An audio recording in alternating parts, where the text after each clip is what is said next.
Et je veux dire aux Camerounais, comme nous sommes abandonnés à nous-mêmes, je veux donner des conseils aux chauffeurs.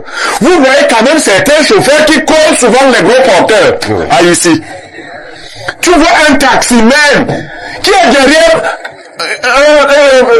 une morgue. Comme il est là. Mais tu dis, mais attends. Bon, je ne vais pas parler des vendus qu'on appelle les mototaximans. Oh là là là, alors. Parce que lui, alors, il essaye de se faufiler.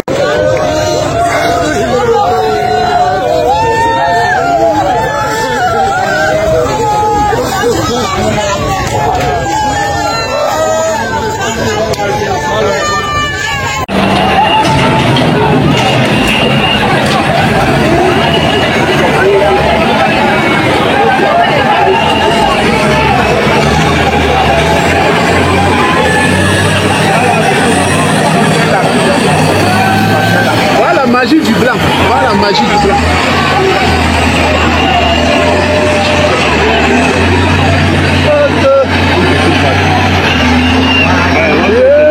Tout, hein.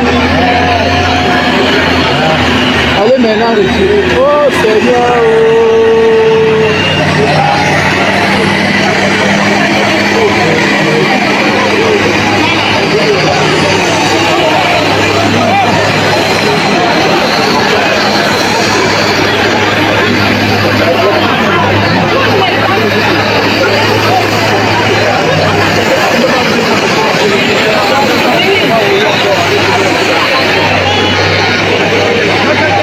Maintenant, on va alors faire comment pour le conteneur là.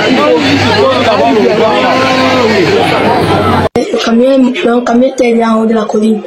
Donc on me dit que le fond a lâché. Dès que le fond lâche, une pick-up devant nous.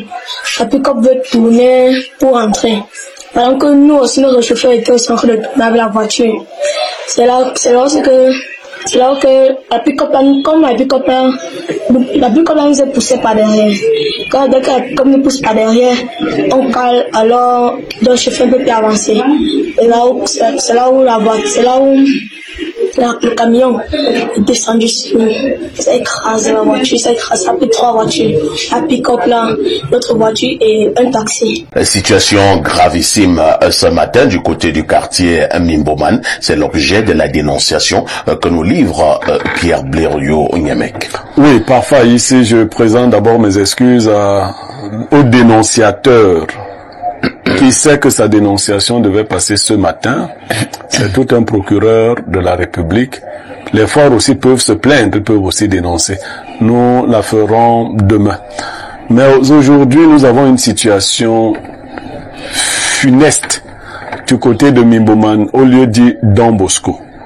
Parfait, ici de ce côté-là, un gros porteur qui a à son arrière un conteneur a fait une chute, a coupé toute la route et s'est affaissé sur pas moins de 3 véhicules. Incroyable. Qui étaient bien évidemment occupés par des passagers.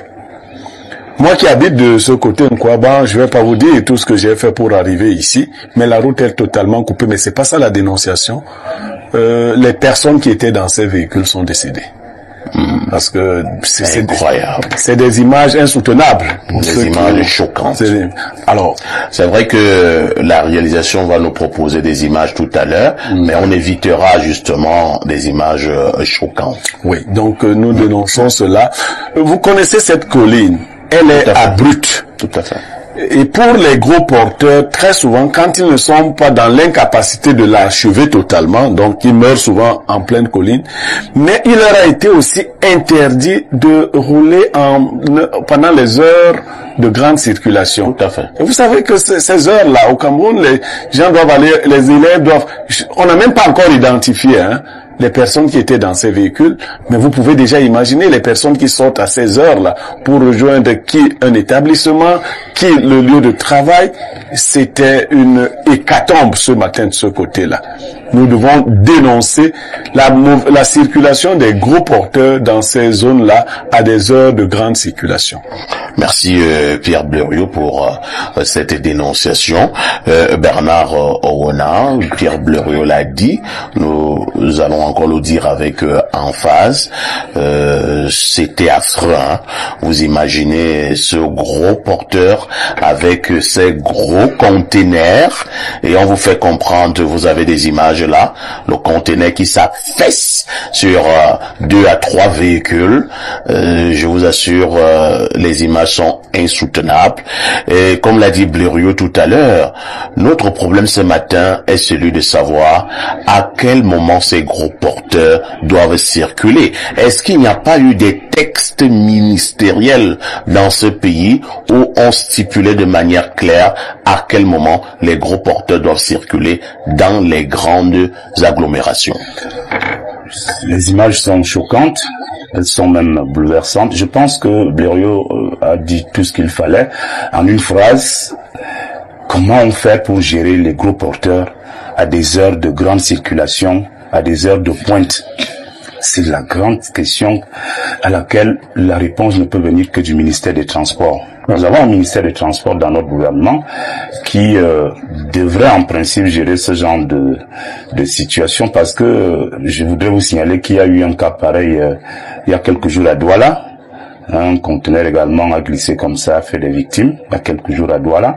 Vous vous souvenez qu'un groupe porteur a tué des gens à Combé sur la route de Saint-Mélimant la semaine passée, parce que, dit-on, le chauffeur, le conducteur de ce gros engin était il somnolait, donc Parlant justement de ce conducteur, le ministre a suspendu la société en question.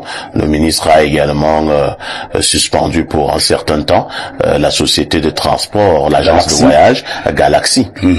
Alors, donc moi je pense que au-delà de ces mesures cosmétiques mesures cosmétiques. Oui. Le problème est profond. C'est un problème, je vous dis toujours ici que c'est un problème de volonté politique. Il faut que nos gouvernants sachent prendre des décisions qui rassurent le peuple, qui rassurent dans la durée, dans le temps. Quand je dis cosmétique, c'est que vous ne prenez pas les décisions aujourd'hui parce qu'il y a eu un accident, et puis demain on reprend notre train quotidien avec nos vieilles habitudes. C'est ça le vrai problème. Je vous assure que si vous voyez que les engins roulent à Yaoundé à 10h, à 11h, à 13h, mais il n'y a que dans Yaoundé que vous pouvez voir ça dans les capitales au monde.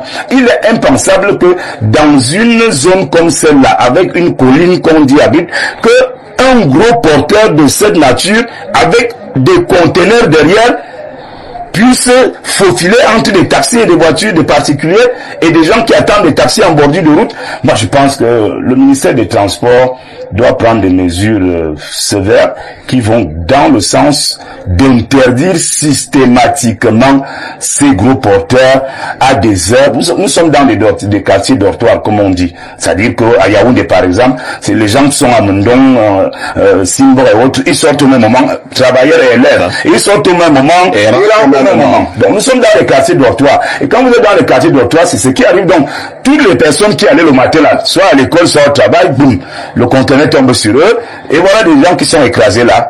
Ils ne peuvent même pas bouger, d'ailleurs ils sont déjà morts. Donc il faut vraiment, moi je finis par là, j'interpelle le ministre des Transports qui travaille beaucoup, qui s'active également beaucoup dans beaucoup de domaines. Je lui demande vraiment de faire de cette mesure quelque chose qui est pérenne dans le temps pour que les Camerounais ne meurent pas tous les jours comme ça. Merci Bernard. Enfin ici, oui, Pierre Blériot. Le frère qui vit aux États-Unis a demandé de tracer les routes. Bon, nous ne sommes pas encore capables de tracer les routes. On n'a même pas les routes. Mais ce qu'on a imaginé quand même pour pallier ce manquement, c'était de leur donner des heures précises. Parce que moi qui suis chauffeur, qu'est-ce qui se passe sur une colline? Lorsqu'il y a embouteillage, le gros porteur ne peut plus rouler à sa bonne vitesse. Et s'il doit commencer à faire des freinages, vous connaissez le système de freinage d'un gros porteur, c'est extrêmement compliqué. Et je veux dire aux Camerounais, comme nous sommes abandonnés à nous-mêmes, je veux donner des conseils aux chauffeurs. Vous voyez quand même certains chauffeurs qui courent souvent les gros porteurs. Ah, ici. Tu vois un taximène qui est derrière une morgue. Comme, il est là. Mais tu dis, mais attends. Bon, je veux pas parler des vendus qu'on appelle les mototaximans. Oh là là là, alors. Parce que lui, alors, il essaye de se faufiler avec 2 clients au derrière ou 3. Très indiscipliné. Non. Nous-mêmes, profession, nous sommes abandonnés. Quand vous êtes sur une pente, sur une côte, si vous avez un gros porteur devant, laissez-le partir seul. Ne le côtoyez pas. Ne le côtoyez pas. N'attendez pas le jour où il y aura catastrophe. Vous êtes dans un taxi qui veut aller côtoyer un gros porteur. Dites-lui, toi laisse-moi ici. Continue seul.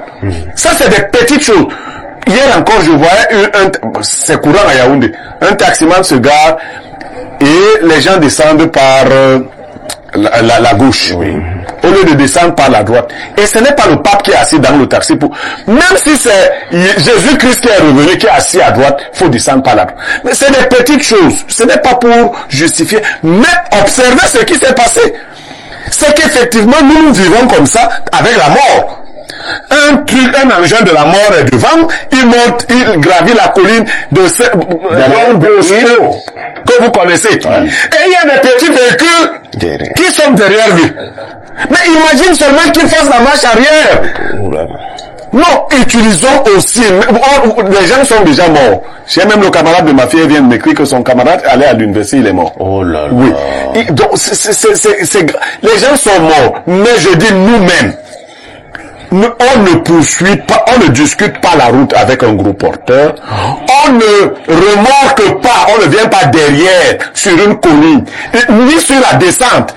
Parce que le même problème est au niveau de la descente. Quand ces gars ravalent les collines, il n'est pas bon, hein, qu'ils te trouvent là. Donc, quand vous les voyez, laissez-les. Puisque les autorités ne peuvent pas les empêcher de circuler. Il parlait des policiers. Qui sont les policiers ou les gendarmes? C'est des ministres, c'est des DG puissants, c'est des généraux d'armée qui sont propriétaires de ces gros porteurs. Si tu arrêtes, on te dit que bon, toi-même tu vas prendre le gros porteur là pour aller le remettre au général. Oui, c'est ce qu'on te dit, c'est comme ça que ça fonctionne au Cameroun. Et dès que tu apprends cela, tu dis pardon, passez votre route. Nous le disons, mais la situation est vraiment compliquée. Nous adressons une fois de plus nos condoléances aux familles durement éprouvées.